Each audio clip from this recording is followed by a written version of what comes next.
Vedeli ste o tom, že vo vesmíre existuje obrovský oblak alkoholu? Áno, naozaj, neklamem. V strede našej galaxie v oblasti nazývajúcej Sagittarius B2 sa nachádza obrovský molekulový oblak obsahujúci etanol, metanol a iné organické zlúčeniny.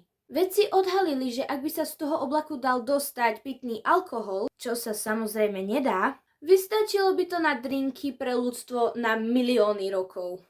Tento oblak je vzdialený od Zeme približne 26 000 svetelných rokov a zaberá priestor 1000-násobne väčší ako je naša slnečná sústava. Molekuly alkoholu vznikajú tam, kde sa rodia nové hviezdy.